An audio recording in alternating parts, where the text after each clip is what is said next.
খাদি মহাত্মা গান্ধী, এটা ঠিকই, খাদি আন্দোলনের মাধ্যমে ভারতবাসীকে এক সূত্রে উনি বেঁধেছিলেন এবং যে অহিংস আন্দোলন সেটা এই সামনে খাদিকে রেখে উনি করেছেন। খাদির ডিমান্ড পড়ে গেলেও এখন খাদির ডিমান্ড বাড়ছে, অনেক মানুষ কোয়ারি আসছে, আমরা দিচ্ছি এবং আধুনিক নিশ্চয়ই দরকার আছে, কিন্তু খাদিতে খুব আধুনিক করা যাবে না অন্য পোশাকের মতন, কিন্তু যতটা আধুনিক করার আমরা সেটা করেছি এবং খাদির ডিমান্ড বেড়েছে, খাদির বিক্রিও বেড়েছে। আশা রাখবো সামনের দিনে মানুষ আরো খাদির প্রতি আকৃষ্ট হবে এবং আমরা চেষ্টা করব সেটা পূরণ করা। নতুন কোনো পরিকল্পনা মানে ডিজাইনার দিয়ে বা হ্যাঁ, ডিজাইন দিয়ে অলরেডি আমরা করেছি, ডিজাইনার দিয়ে চেষ্টা করছি। অলরেডি আমরা এটা টেন্ডারও করেছি যে ডিজাইনার যাতে আসে। আশা রাখি খুব শীঘ্রই এটা সেই ডিজাইনকে নতুন নতুন ডিজাইন এটা আমরা করবো। রাজ্য খাদি মেলার জায়গা চেঞ্জ হলো, পরিবার চেঞ্জ হলো, এটা কতটা চ্যালেঞ্জ রাজ্য খাদি দপ্তরের? দেখুন, জায়গা চেঞ্জ হতেই পারে, নিশ্চয়ই যে একটা যেখানে খাদি মেলা হয় সেখানে হলে মানুষ জানে যে এই টাইমে হয়, সেটা আমাদের কাছে নিশ্চয়ই একটা চ্যালেঞ্জ এখানে নতুন জায়গা আসা।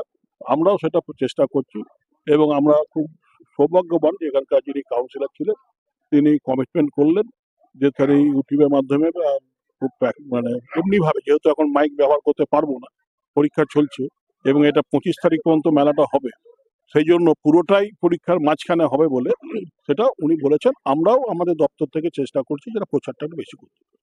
মেলা যেখানেই হোক, যারা মেলার প্রতি যেসব মানুষের আকর্ষণ আছে, যারা মেলাতে গিয়ে জিনিস কেনে অত্যন্ত সহজলভ্যে, আমরা মনে করি পশ্চিমবঙ্গ খাদি মেলার এই রাজ্য মেলা অত্যন্ত সাফল্য লাভ করবে। এই এলাকার সর্বস্তরের সম্মানীয় নাগরিকবৃন্দ, মা ভাই বোনের প্রচেষ্টায় বিভিন্ন ধরনের মেলা হয়েই থাকে, কিন্তু এবারে যে খাদি মেলা হচ্ছে এটা আমার কাছে এবার প্রথম এবং চ্যালেঞ্জিং। কিন্তু একটা জায়গাতেই আমি সবচেয়ে বেশি আশাবাদী যে এটা হচ্ছে খাদি মেলা, যার স্রষ্টা হচ্ছে আমাদের মহাত্মা গান্ধী।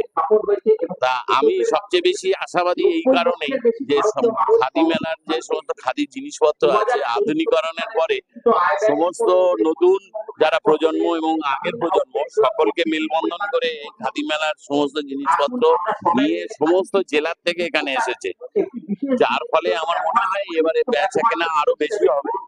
কিন্তু একটা সমস্যা যেটা হচ্ছে মাধ্যমিক পরীক্ষা এবং উচ্চ মাধ্যমিক পরীক্ষা পরপর হওয়ার দরুন সেইভাবে প্রচার করা সম্ভব হচ্ছে না। খুব কম সময়ের মধ্যে এবারেতে মেলাটা অনুষ্ঠান করা হচ্ছে এবং পুরো মেলাটাতেই এই বাচ্চাদের পরীক্ষা আছে। জানি না কি হবে, তবে আমি আশাবাদী যে সব রেকর্ড ভেঙে মেলার মাঠ জয়ী হবে। অন্তত সব যারা বিক্রেতা এসেছে, দোকানদার এসেছে, সকলের মনে হাসি নিয়ে তারা নিজেদের বাড়ি ফিরবে, এটা আমার মনে হচ্ছে। আনন্দের বটে তো, আনন্দের বটে, মানে এই ধরনের মেলা আমাদের অঞ্চলে তো আগে হয়নি, এবার প্রথম, তাই এটা আমাদের কাছে একটা চ্যালেঞ্জ।